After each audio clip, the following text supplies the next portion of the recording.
Hollywood produziu mais de 10 mil filmes, mas, segundo os lendários críticos Roger Ebert e Gene Siskel, apenas 23 entraram na lista de melhores filmes deles. Hoje, vamos apresentar essa lista exclusiva para vocês. Então, acomodem-se, relaxem e vejam quais dessas 23 obras-primas vocês talvez tenham perdido.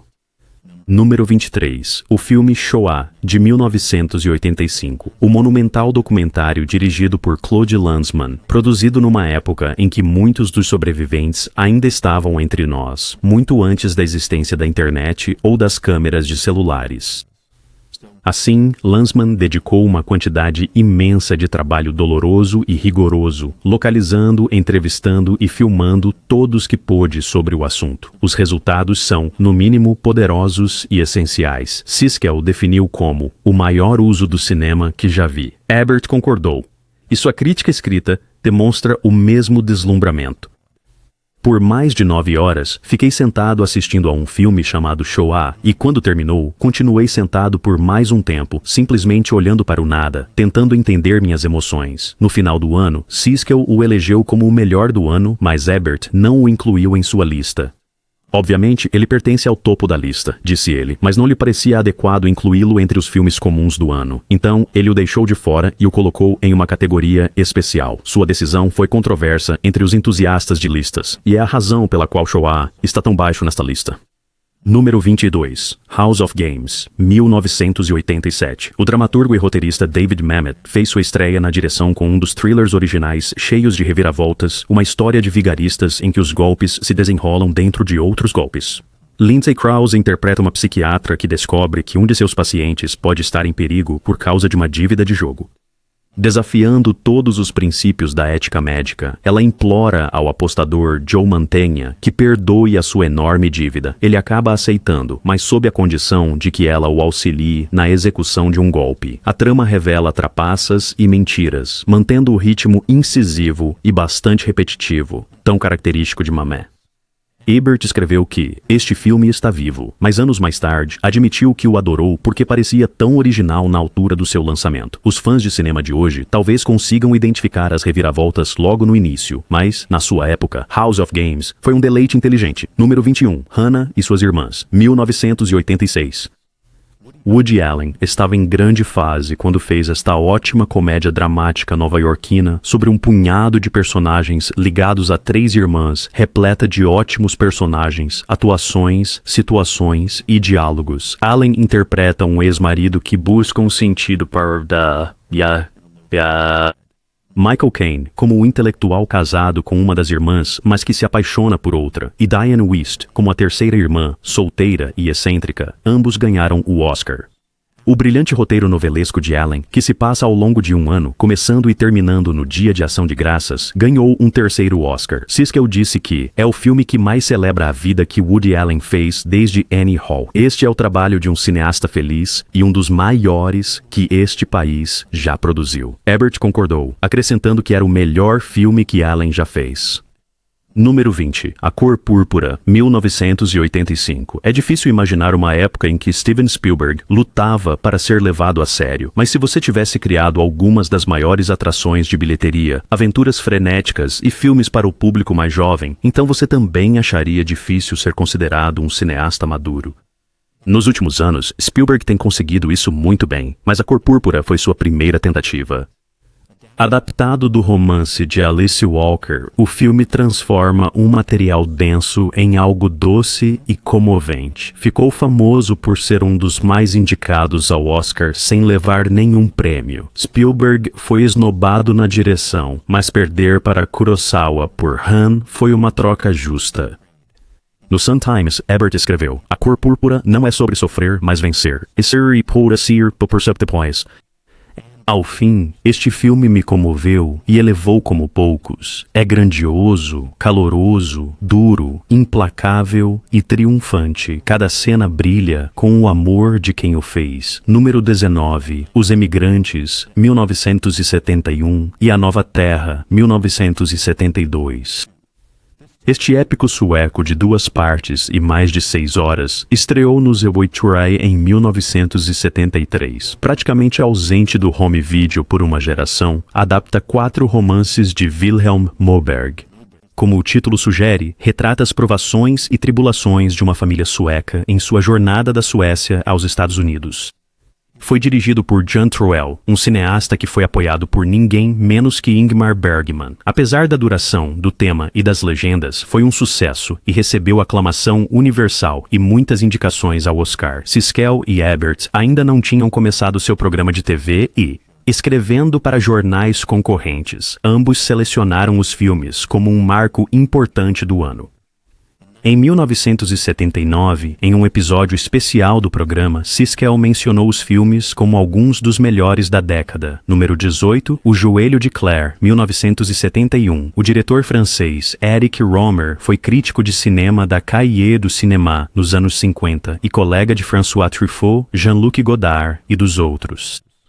Embora eles tenham começado a fazer filmes no início dos anos 60 e a criar a Nouvelle Vague, Rohmer teve um amadurecimento tardio, não encontrando seu ritmo até o final dos anos 60 e início dos anos 70. Com filmes como O Joelho de Claire, ele se especializou em filmes leves e veranis sobre romances entre pessoas inteligentes e suas tentativas intelectuais de compreender o romance e todas as suas estranhas nuances. No filme, um homem mais velho, prestes a se casar, fica fascinado por uma jovem e cogita a ideia de acariciar o joelho dela. A sua amiga escritora encoraja o seu comportamento à procura de material para a sua escrita e, de facto, o filme desenrola-se em capítulos novelescos. O Joelho de Claire é um filme para pessoas que ainda leem bons romances, se interessam por bons filmes e pensam ocasionalmente, escreveu Ebert. Número 17. Laços de Ternura, 1983. James L. Brooks saiu com tudo de uma carreira na televisão para fazer sua estreia na direção de longas-metragens, baseado no romance de Larry McMurtry. Assim como em Hannah e suas irmãs, o filme mistura comédia e drama, com personagens muito fortes e diálogos que oscilam entre o cômico e o doloroso. O elenco é simplesmente fantástico. Shirley MacLaine e Jack Nicholson levaram o Oscar para casa. Debra Winger e John Lithgow receberam indicações. Siskel escreveu: o objetivo é, suspeito eu, refletir a vida com toda a sua energia. Oportunidades perdidas, calor, crueldade, alegria e má sorte. É um filme muito bom, ainda que um pouco superestimado. No entanto, talvez em parte por causa de Siskel e Ebert, ou talvez por causa de uma subtrama envolvendo câncer que o transformou de um mero estudo de personagem em um filme importante, Laços de Ternura acabou ganhando os Oscars de melhor filme, melhor diretor e melhor roteiro. Número 16. MASH, 1970. Aos 45 anos, trabalhando na indústria cinematográfica há bem mais de uma década, o diretor Robert Altman fez sucesso com MASH em 1970, que deu continuidade às qualidades pessoais irreverentes que tornaram Easy Rider um sucesso no ano anterior e ajudaram a dar início a uma década repleta de obras interessantes. Donald Sutherland, Elliot Gould e Tom Skerritt estrelam como médicos do exército na Guerra da Coreia, que recorrem ao humor e a piadas para ajudar a lidar com a futilidade infernal da própria guerra. Sally Kellerman é Hot Lips Houlihan, um dos seus alvos, e Robert Duvall é o rígido Major Frank Burns. O estilo de Altman, que incorporava planos abertos, zooms aleatórios e uma colagem de sons sobrepostos, era incrivelmente inovador e ousado, e ajudou o filme a parecer mais do que apenas uma comédia pastelão rotineira. Siskel escreveu: para mim, MASH contém tanta depressão quanto humor. E Ebert disse: uma das razões pelas quais MASH é tão engraçado é que ele é tão desesperado.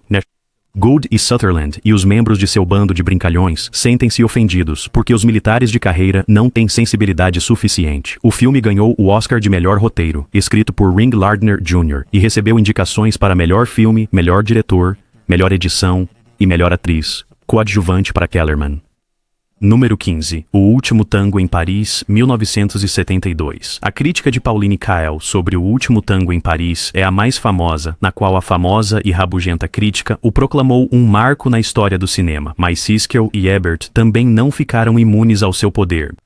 Ebert descreveu-o como uma das grandes experiências emocionais do nosso tempo. Bernardo Bertolucci era um jovem audacioso pronto para conquistar o mundo, e o astro Marlon Brando tinha acabado de estrelar o sucesso estrondoso O Poderoso Chefão. O filme parecia totalmente novo, abertamente sexual e dramaticamente ousado. Contava a história de um viúvo americano de meia-idade em Paris que entra por acaso em um apartamento para alugar ao mesmo tempo que uma Jeanne de 20 anos, Maria Schneider. Eles fazem sexo e concordam em continuar se encontrando, porém, de uma forma totalmente anônima. Pauline Kael chegou a prever o início de uma nova era de sexo explícito no cinema, mas o público reagiu rindo, visivelmente constrangido, diante de falas icônicas como "pegue a manteiga". O filme acabou rendendo importantes indicações ao Oscar, tanto para Bertolucci quanto para Brando. Siskel e Ebert o elogiaram bastante em seus jornais e o citaram novamente em suas listas dos melhores filmes da década de 70. O episódio 14, Um Passo em Falso, 1992. Como prova de seu enorme poder crítico, Siskel e Ebert resgataram vários filmes ao longo de suas carreiras, e este foi um dos melhores. Certamente, One False Movie estaria condenado a ficar nas prateleiras das locadoras, sem ser visto, se não fosse pelos nossos rapazes na TV. Não foi um grande sucesso, mas teve uma passagem decente pelos cinemas. O diretor Carl Franklin tinha sido ator na televisão e diretor na equipe de Roger Corman. E o co-roteirista e co-protagonista Billy Bob Thornton atuava em projetos aleatórios de qualidade variável. Juntos, eles se uniram ao lado do coautor de Thornton, Tom Epperson, para criar este filme policial maduro, inteligente, dramático e cheio de suspense. Ele conta a história de 3 criminosos em fuga: Thornton, Senda Williams e Michael Beach, e um policial em seu encalço, Bill Paxton. Mas vai muito além dessa descrição superficial. Ebert disse: nenhum elogio consegue refletir com precisão a força sedutora de Um Passo em Falso. Número 13, Amadeus, 1984. A adaptação de Milos Forman da peça de Peter Shaffer poderia ter sido um filme enfadonho sobre figurinos e música clássica, ou uma cinebiografia rotineira com o tratamento superficial de costume, mas, em vez disso, é vibrante, sexy, engraçado e apaixonante. É um filme que realmente entende a arte. Ele sabe como fazer a música de Salieri soar comum e a de Mozart extraordinária. Sabe como retratar o sofrimento ciumento de Salieri e a alegria risonha de Mozart. Siskel escreveu que o filme trata o tema da criatividade de uma forma inovadora. Mozart cria com facilidade e glória, e seu gênio é apresentado aqui de forma revigorante como uma dádiva de Deus. É simples e impressionante assim. 1984 foi um grande ano para filmes sérios que foram premiados, assim como para grandes comédias que não foram premiadas, e Amadeus foi a ponte refrescante entre os dois. Foi um fenômeno no Oscar, recebendo 11 indicações e vencendo 8. F. Murray Abraham como Salieri e Tom Hulce como Mozart competiram um contra o outro pelo prêmio de melhor ator, e Abraham, o mais velho dos dois, venceu. Além disso, o filme ganhou os prêmios de melhor filme, diretor, roteiro, direção de arte, figurino, som e maquiagem. Perdeu as categorias de fotografia e edição para Os Gritos do Silêncio. Número 12. Meu Jantar com André, 1981. É talvez o exemplo mais famoso de filme que Siskel e Ebert salvaram do esquecimento. Dirigido por Louis Malle, escrito e estrelado por Gregory Sean, o filme mostra, simplesmente, 2 homens jantando e conversando.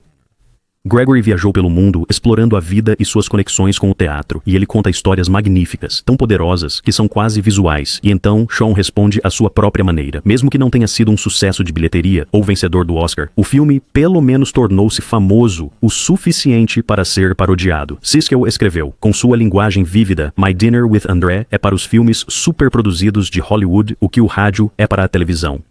Nossas mentes fornecem as imagens. Ebert disse: elas estão vivas na tela, respirando, pulsando, lembrando-nos de conversas intermináveis e apaixonadas que tivemos com aqueles poucos amigos com quem vale a pena conversar por horas a fio. O filme tem agora mais de 30 anos, mas não perdeu nada do seu poder. Número 11, Crumb, 1995.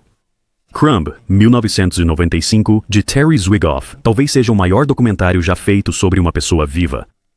Com paciência e destemor, Zwigoff explora como os irmãos Crumb, Robert e os fascinantes Charles e Maxon usaram a arte e os quadrinhos como válvula de escape, canalizando medos e desejos perturbados. Distribuidores queriam cortar Charles do filme, mas ele oferece uma perspectiva essencial sobre a história de Robert. O filme se debruça sobre a peculiar dinâmica familiar que poderia ter resultado em tamanha arte e prossegue para examinar os filhos de Robert. Zwigoff também filma os quadrinhos e sua criação em close-ups prolongados para que possam ser apreciados. Siskel previu, na primavera de 1995, que não veria um filme melhor pelo resto do ano, e Ebert concordou. Siskel o escolheu como o melhor do ano, mas Ebert ficou ligeiramente mais impressionado com Despedida em Las Vegas e o colocou em segundo lugar. Escrito como parte de sua grande série de críticas de cinema. Saímos do filme convencidos de que não restam segredos ocultos nesta família. Número 10, Z, 1969. No terceiro ano de Ebert como crítico e no primeiro de Siskel, um ano em que eles talvez nem tivessem se falado ainda, ambos escolheram Z, de Costa Gavras, como o melhor filme do ano. Ao que parece, nenhum focava em conquistas duradouras, preferindo o filme mais incendiário do momento. Foi baseado em um evento recente na época, a tentativa de assassinato de um deputado de esquerda, Yves Montand, pelo governo militar de direita e a subsequente investigação conduzida pelo juiz de instrução, Jean-Louis Trintignant. O filme abre com uma cena audaciosa, uma palestra sobre mofo e bolor que, na verdade, diz respeito à esquerda, e segue com uma complexa gama de cinematografia e edição ágeis. Siskel disse, é um grande filme por muitas razões, entre as quais, não menos importante, o fato de que pode ser apreciado tanto como um thriller político quanto como uma declaração política. Enquanto Ebert concordou, Zé é, ao mesmo tempo, um grito político de indignação e um brilhante thriller de suspense. Número 9, Nashville, 1975. Robert Altman voltou a brilhar em 1975 e, embora Nashville não tenha sido o sucesso de Masa, foi visto como um filme maior, um retrato da própria América. Cerca de 25 atores tiveram falas, músicos foram incentivados a compor. I'm Easy, de Keith Carradine, rendeu o único Oscar ao filme. Como uma tapeçaria, o filme uniu música, negócios, política e amor de forma bela, cômica, chocante e comovente. Siskel e Ebert ainda estavam há alguns meses de estrear seu programa, mas, de suas redações de jornais concorrentes, eles concordaram, mais uma vez. Ebert o chamou de o melhor filme americano desde Bonnie e Clyde. Número 8. Faça a Coisa Certa, 1989. Pode ser difícil lembrar o quão incendiário foi Faça a Coisa Certa, de Spike Lee, quando estreou, despertando temores de violência nos cinemas de todo o país. É, portanto, importante lembrar o quão corajosos Siskel e Ebert foram ao elogiá-lo, dissipando o medo e a paranoia e incentivando as pessoas a assisti-lo. É um filme magnífico, vibrante, cinético e muito engraçado, além de complexo e reflexivo. Ele apresenta uma série de personagens memoráveis, interpretados por Spike Lee, Rosie Perez, Danny Aiello, John Turturro, Giancarlo Esposito, Bill Nunn, Ossie Davis, Ruby Dee, Samuel L. Jackson, Richard Edson e muitos outros, sem falar na ótima trilha sonora e na poderosa música tema do Public Enemy. Anos depois, Ebert escreveu, Spike Lee fez o quase impossível, um filme sobre raça no Worcestershire, com empatia por todos. Sem tomar partido, ele observou com tristeza um conflito racial que espelhava tantos outros. A academia foi vergonhosa ao indicar Faça a Coisa Certa a apenas 2 Oscars. Coadjuvante e roteiro. Perdeu ambos, enquanto a história sobre relações raciais, agradavelmente inofensiva, conduzindo Miss Daisy, ganhou o prêmio de melhor filme. Número 7. Os Eleitos, 1983. Um dos últimos grandes épicos americanos, Os Eleitos, de Philip Kaufman, baseado no livro de Tom Wolfe, contou a história da ascensão do programa espacial, desde a quebra da barreira do som até a corrida espacial. Kaufman teve o toque genial de torná-lo uma celebração da garra americana e uma sátira. O público vibrava com o voo, enquanto se perguntava, o que está acontecendo aqui? Machapar Injarbri is there's Paitorpur Pinjacordilhorsas. O elenco trazia Sam Shepard, Scott Glenn, Ed Harris, Dennis Quaid, Fred Ward e Barbara Hershey. Apesar dos elogios entusiasmados de Siskel e Ebert, o filme foi um fracasso, com o público preferindo de longe ver uma fantasia pura como O Retorno de Jedi. Os Eleitos ainda recebeu um número generoso de indicações ao Oscar e ganhou 4, mas perdeu as categorias principais para Laços de Ternura. No The Tribune, Siskel reclamou que a publicidade em torno da candidatura real do astronauta John Glenn à presidência ameaçava ofuscar o filme, chamando-a de, possivelmente, o aspecto menos interessante de Os Eleitos, um grande filme americano. Número 6. A Lista de Schindler, 1993. Mesmo que as primeiras tentativas de Steven Spielberg de se tornar um cineasta de filmes maduros não tenham dado muito certo, não há dúvida de que A Lista de Schindler deu. Filmado em preto e branco com toques de cor, ele conta a história do Holocausto através de um par de personagens extremamente complexos. Oscar Schindler, Liam Neeson, que começa com um esquema de lucros de guerra e acaba salvando as vidas de mais de 1000.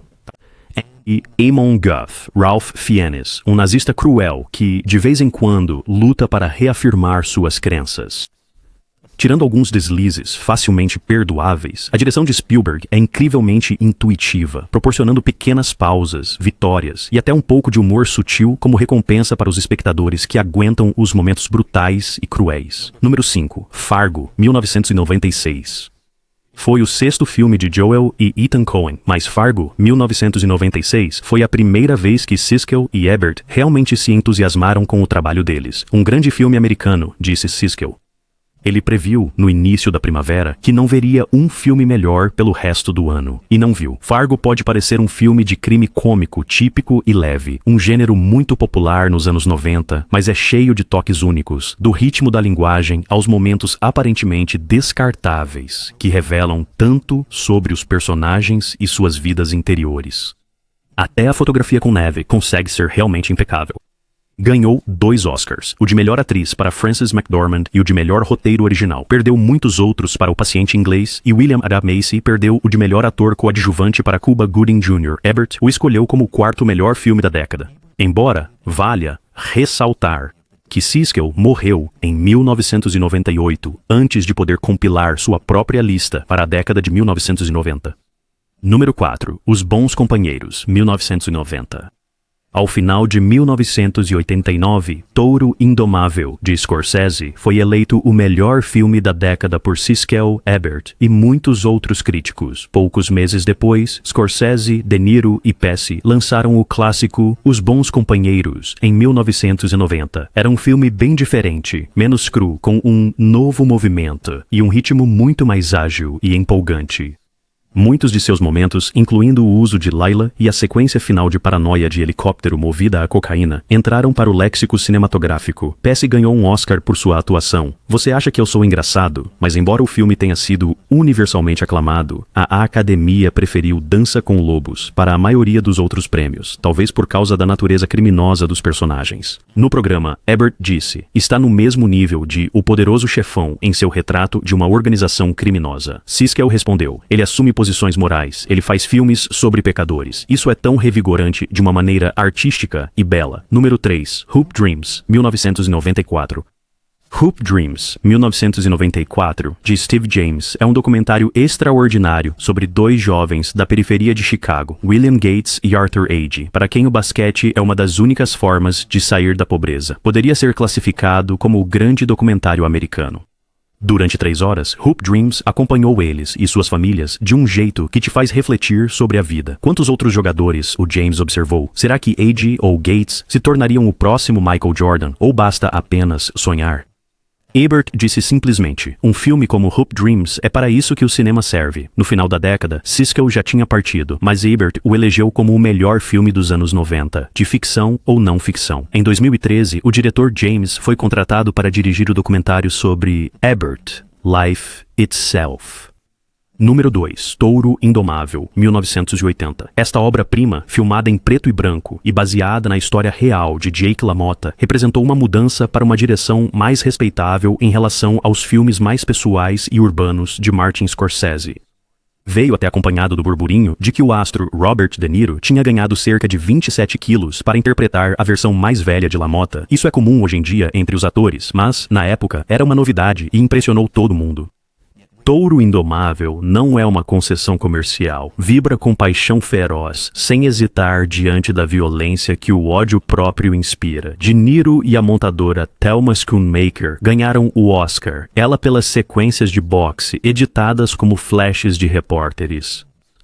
Os atores Joe Pesci, como o irmão de LaMotta, e Katy Moriarty, como sua jovem noiva loira, também foram indicados. O filme recebeu 8 indicações no total, incluindo melhor filme e melhor diretor, mas perdeu para Gente como a Gente. Ele seria o número 1 nesta lista, se não fosse por uma curiosa anomalia. Ebert o pôs em segundo na sua lista dos 10 melhores, atrás de The Black Stallion, mas depois admitiu o erro. Claro, Touro Indomável era melhor, e 9 anos depois ele o elegeu o melhor da década, assim como Siskel. Enquanto isso, Siskel disse o seguinte: Touro Indomável sugere que, se você está procurando a fonte do mal no mundo, não precisa procurar além de si mesmo. Está dentro de você ou não está. E se... ou não. Número 1. O Poderoso Chefão, 1972. Sem dúvida, O Poderoso Chefão, de Francis Ford Coppola, é como o Cidadão Kane, da segunda metade do século XX. É atemporal e parece novo a cada vez, não importa quantas vezes você veja. Siskel o elegeu um de seus favoritos, e Ebert sempre o citava como um dos grandes. Quero destacar como Coppola estrutura o filme para criar empatia por seus heróis, disse Ebert em seus grandes filmes de 1997. Ao ouvir a tristeza e a nostalgia do tema principal do filme, percebi o que a música estava nos dizendo. As coisas teriam sido melhores se tivéssemos apenas ouvido O Poderoso Chefão.